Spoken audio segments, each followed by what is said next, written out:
कि सतगुरु स्वामी दीन बंधु के अब सदा झुकैबे।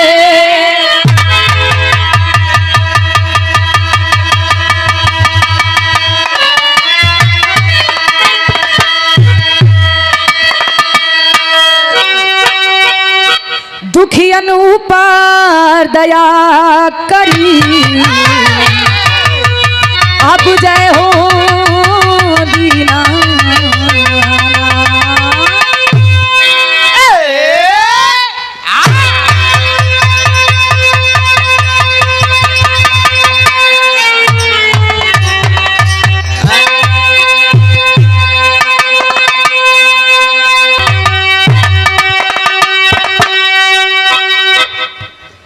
करना अगर विलंब है अब है मैया जग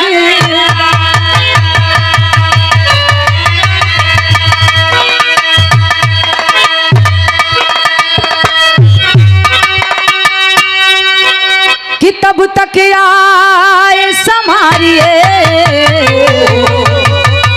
वीर बली बजरंग।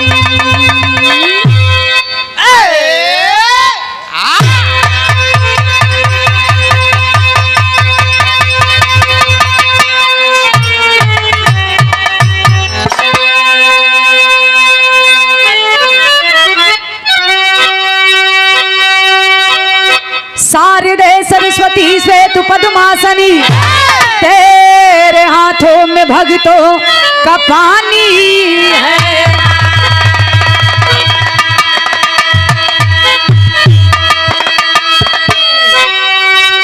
बेसहारों को तूने सहारा दिया ऐसी वेदों में यह विरल कहानी है।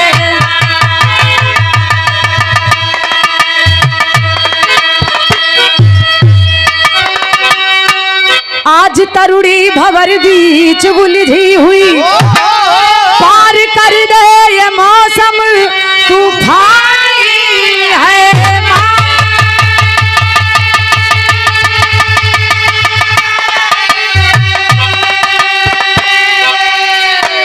विश्व की बंदनीश्वर सजा दे मेरा गंज कदमों में ये जिंदगानी है।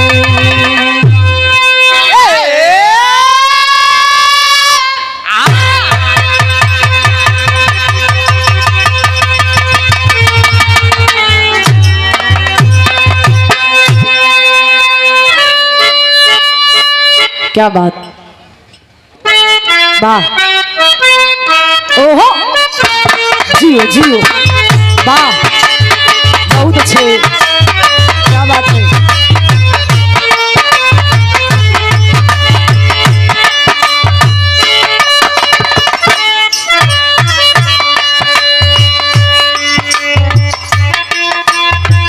जय हो जय हो जय हो गुरु महाराज।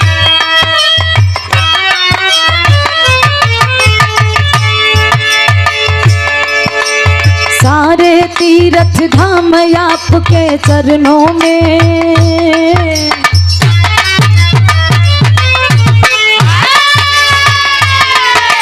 सारे तीर्थ धाम आपके चरणों में, हे गुरुदेव प्रणाम आपके चरणों में, चरणों में।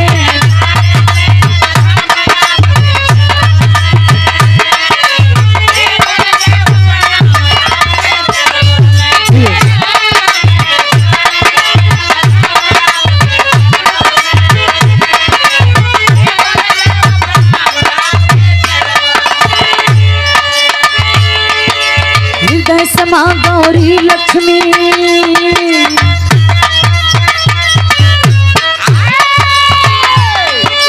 हृदय समा गौरी लक्ष्मी, कंठ शारदा माता है।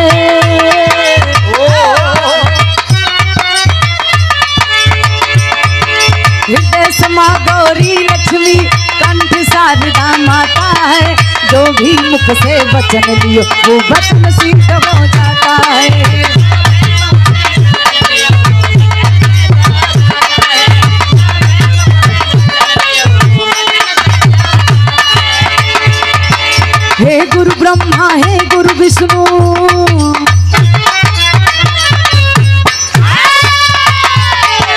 हे गुरु ब्रह्मा हे गुरु विष्णु हे शंकर भगवान आपके चरणों में।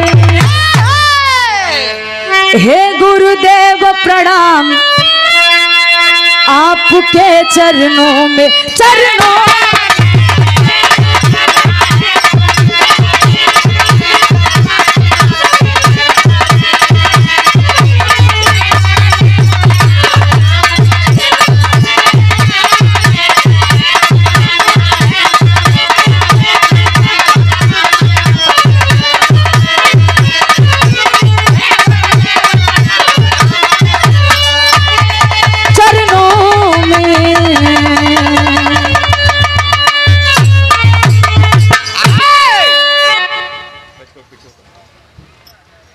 हेलो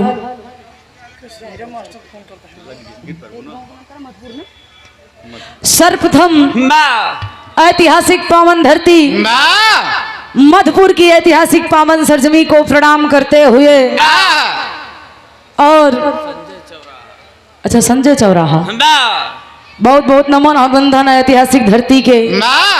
आज इस 13वीं में ब्रह्मभोज में सम्मिलित हुए हमारे घर मालिक परम आदरणीय परम सम्मानित बड़े भैया राजू यादव भैया के द्वारा सम्मान किया गया शानदार 500 रुपए का आशीर्वाद, सुंदर पुष्पहार और एक विश्व गुरु अड़गड़ानंद महाराज जी के साफा स्वरूप प्रसाद भैया के प्रणाम हो।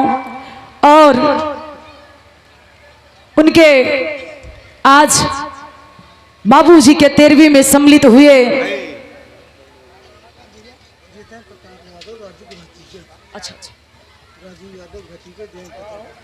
हमरे राजू भैया के भतीजा जेकर आज दादाजी दुनिया में ना हुवन, हमरे राजू भैया के भतीजा हुवन जितेंद्र प्रताप यादव भाई के तरफ से शानदार 501 रुपए का आशीर्वाद, सुंदर पुष्पहार भैया के बहुत बहुत प्रणाम बा।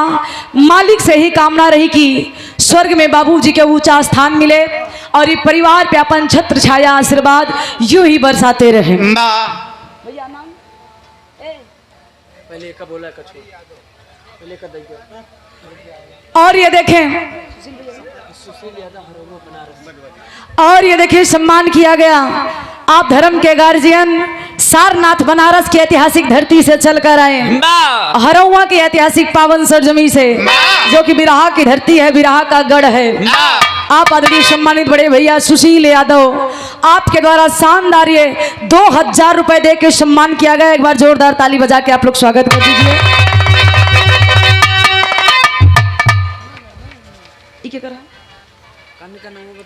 और ये देखिए सम्मान किया गया स्वर्गीय कामता प्रसाद यादव के नाती बड़े भैया राहुल यादव, युवा भावी प्रधान पद प्रत्याशी ग्राम सभा धर्मपुर।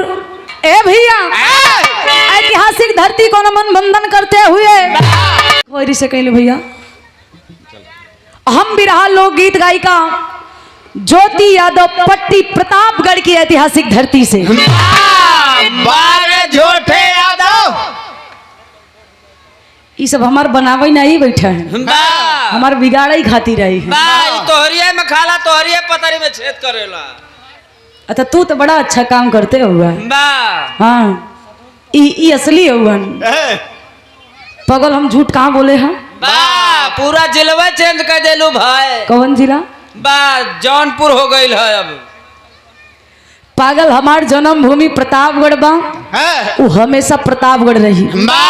यह जन्म भूमि का काम नहीं है, तब कर्म भूमि के काम है। इनके कहे के मतलब बा हमार ससुराल जौनपुर है भैया और नैहर हमार प्रतापगढ़ है। नाम चाहत हो तो हम बता दी। नहीं बस करम तू जानते ज्ञानी पुरुष हो गया है, ज्ञान तोरे ज्यादा है। ए भैया सब केहू के पहले की प्रणाम आशीर्वाद के चाह रही और बगल के मंच पे मंचासीन बिरहा जगत के शानदार और जानदार हाँ जानदार भी है।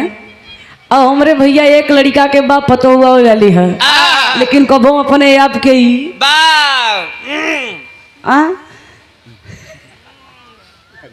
भगवान करें जोर जवानी बरकरार रहे, पतो हुआ जाए लेकिन तब बूढ़ो बन जाए भैया। लेकिन जबले जिया तबले ऐसे रहा। हाँ बिरहा जगत के सम्मानित कलाकार आदरणीय बड़े भैया वाह त्रिभुवन नाथ यादव, अरे वाह आपको आपकी पूरी पार्टी को प्रणाम है, आशीर्वाद की चाह है। वैसे प्रयागराज की धरती से आयन भैया वाह कहन ना प्रयागराज में क्वालिटी बा। हाँ, टीका लगाए के पैसा उसीलत हाँ ये लोग बछिया के नहीं बछवा के वाह जटा थी हाँ भैया ये प्रतापगढ़ है जौनपुर है, वाह यहाँ कितना पंडा पुजारी अपन पंडई छोड़ दे हैं। हाँ हाँ कितना पंडा अपन तिलक लगाओ भुलाई गए, माथे के जगह को तो गौरे तिलक लगावे लगे तो कोनो बात नहीं, लेकिन हमारे भाई है हम आपके बहुत मानित हैं। आप खातिर ही सब दनाई बा और सब केहू खातिर हो। हाँ वैसे आपको बतिया गलत नहीं रहा, कलन के बे बंगाल में चुनाव चला था है ना, वहाँ चुनाव खातिर मछली खा चुअन।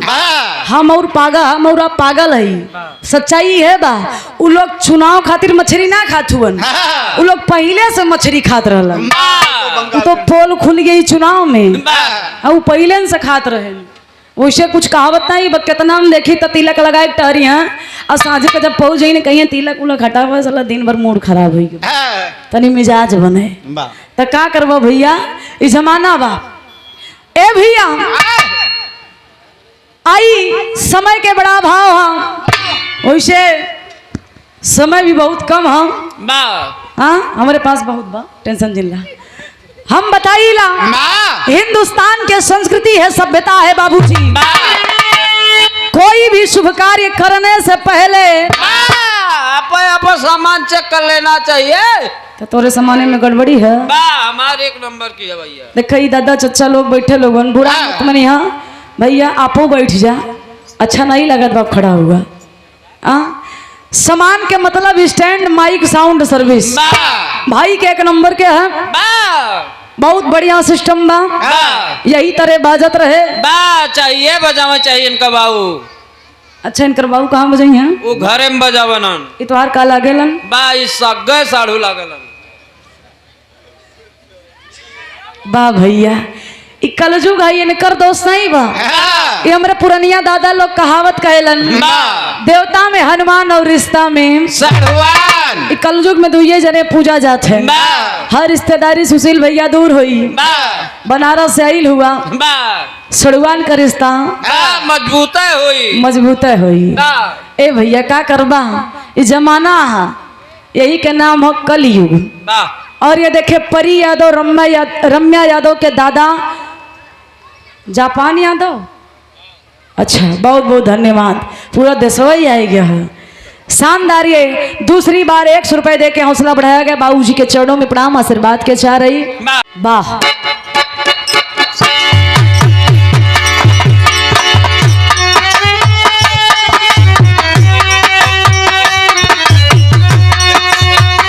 बहुत अच्छी।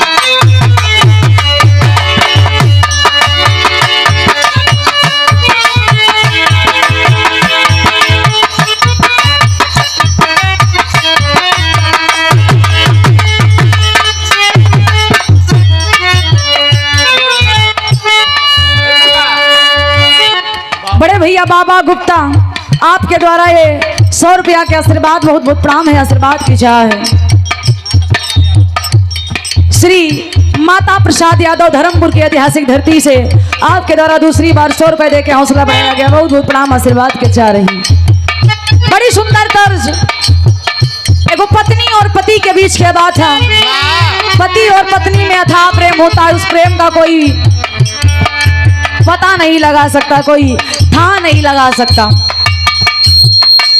और वैसे भी कलयुग में, सतयुग हो चाहे द्वापर हो चाहे त्रेता हो, लोग कहे 4-4 5-5 को मेहरारू रखे।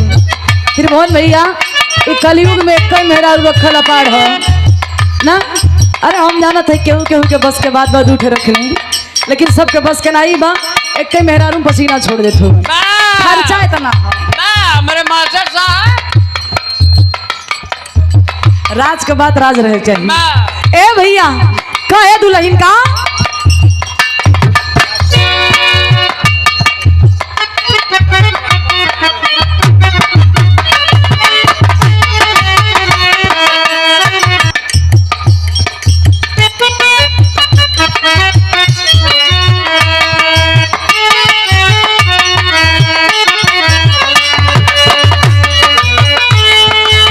झूना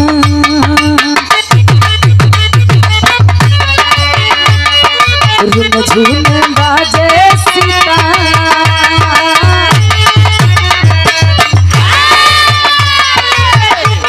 हमरे गुरुजी के मन है कि भजन गाता तर्ज मत बोला, लेकिन जमाना के देख के हमार मन करता कि हम तर्ज बता देंगे। तर्ज कवन हाँ दुल्हन कहे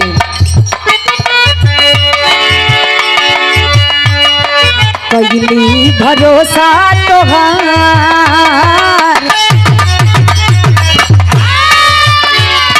कैली भरोसा तोहार बलम दगा दई के न दैया कैली भरोसा।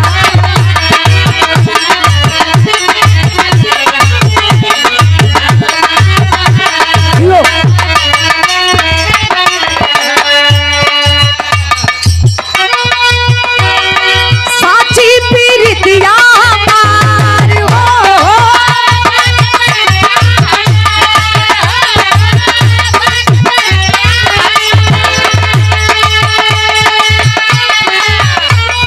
साची पीरितिया हमार बलम दगा दई के न दैया कैली भरोसा तोहार बलम दगा दई के न दैया। और ये देखिए सम्मान किया गया, भाव में तनी गौर करिएगा। झूना झूना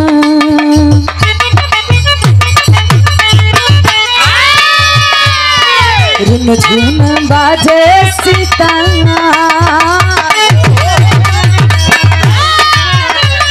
झूना झूना बाजे सितार सितार बिना सुनी बदुनिया।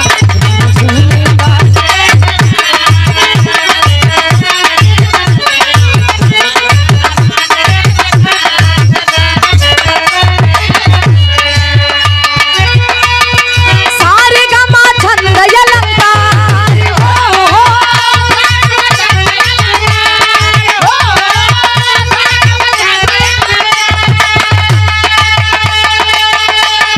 सारे गमा छंद अलंकार सितार बिना सुनी बदुनिया। झूम बाजे सितार सितार बिना सुनी बदुनिया।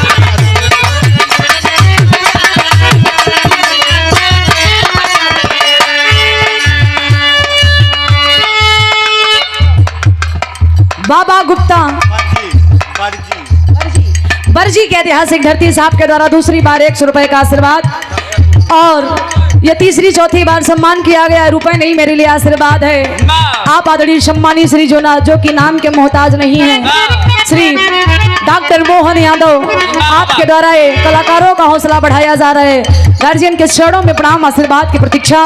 उपस्थित जनता जनार्दन के स्वर में पहलगी प्रणाम आशीर्वाद के कामना है।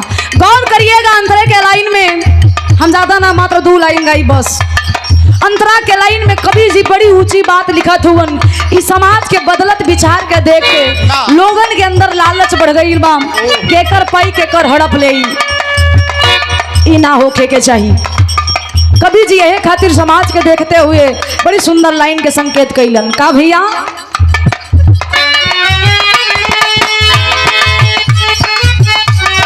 अरे बाबा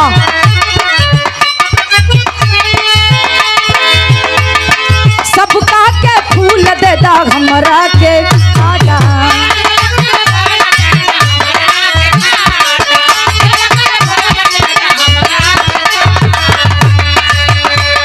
लेकिन होगी नमा के बात याद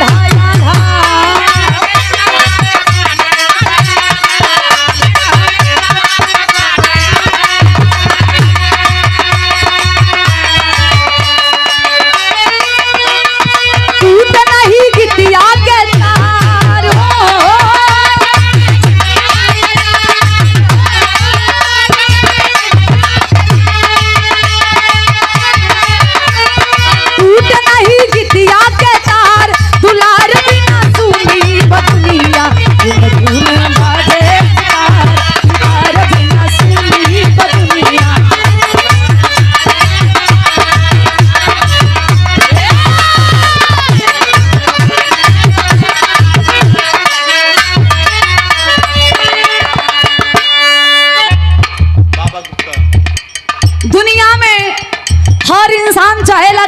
ही रही, पड़ोसी हमार दुख में रहे। लेकिन हम चाहत बनी कि इतना भैया बाबू लोग बैठा लोगन सबके किस्मत में खुशी लिख दे, फूलवे दे दे। हमके वो गुलाब के फूल के अगर कांटे मिल जाए तो हम कांटा लेके खुश रह। लेकिन ए माई एक निवेदन बा, जब ज्ञान के बंटवारा होखे लगे तो ज्ञान के बंटवारा में एक हिस्सा हमरो लागे के चाहिए। काहे खातिर अज्ञान बानी, अंधकार में जियत बानी, प्रकाश के जरूरत बा। 4 बार इनको भगवान उठा चुके हैं। वंदना के आखिरी और अंतिम लाइन में खानदान के परिचय में बिटिया अपने कुल खानदान के परिचय में माई से निवेदन करे। किसी पुरुष ने कहा, किसी महान पुरुष ने कहा है कि मन की तरंग मार लो बस हो गया भजन, और आदत बुरी सुधार लो बस हो गया खत्म। खत्म का हो तो भैया आदतिया हो सुधर जाइबा। बिल्कुल। अच्छा, आखिरी लाइन में कहे के बाद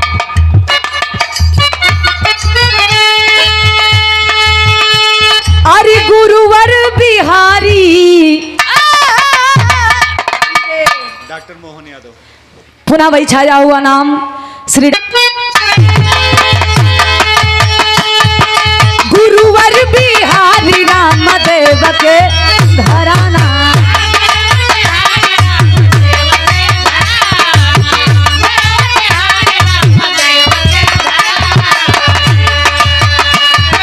स्वर्ग वास चंद्रिका जी जानला जमाना।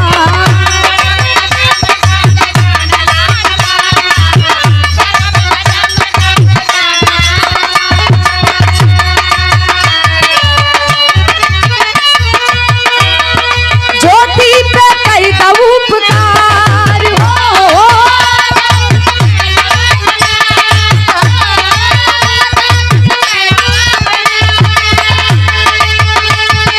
अरे ज्योति पे कई का उपकार, दुलार बिना सुनी ब दुनिया। हिरन झून बाजे सितार, झून बाजे सितार, सितार बिना सुनी ब दुनिया।